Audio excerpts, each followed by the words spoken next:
గత 40 సంవత్సరాలుగా హైదరాబాద్ లో ఎంఐఎం పార్టీ వాళ్ళు చేస్తున్న నీచ రాజకీయాలను అక్రమాల గురించి అని చెప్పి సోషల్ మీడియా వేదికగా మల్కాజ్గిరి కార్పొరేటర్ గారు ఖండిస్తూ, అలాగే హైదరాబాద్ పార్లమెంట్ అభ్యర్థి అయిన మాధవీలత గారిని సపోర్ట్ చేస్తూ తను ఒక పోస్ట్ పెట్టారని చెప్పి ఈ రోజు కొంతమంది పోలీసులు వచ్చి సివిల్ డ్రెస్లలో 4 గంటల సమయంలో మల్కాజ్గిరి కార్పొరేటర్ తన ఆఫీస్ లో ఉండగా అక్రమంగా తనని కిడ్నాప్ చేసుకొని వెళ్ళారు.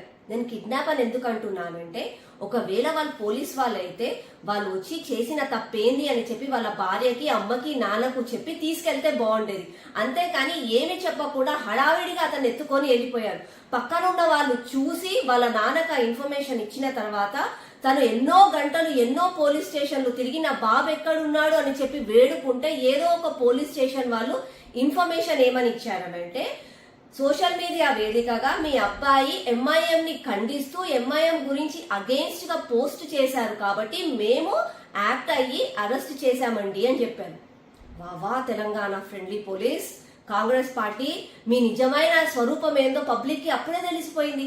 గత ప్రభుత్వం కూడా ఇట్లాంటి అక్రమాలు చేసింది కాబట్టే ప్రజలు వాళ్ళకి బుద్ధి చెప్పి వాళ్ళని మూలకు కూసబెట్టిరు.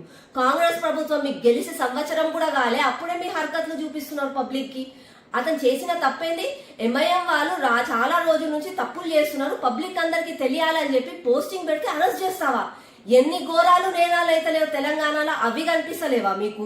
ఒక ప్రజాప్రతినిధిగా ఎన్నుకోబడ్డ కార్పొరేటర్ మల్కాజ్గిరి కార్పొరేటర్ శ్రవణ్ గారికే ఇట్లాంటి దుస్థితి అని అంటే కామన్ పబ్లిక్ కి రక్షణ ఎట్లా?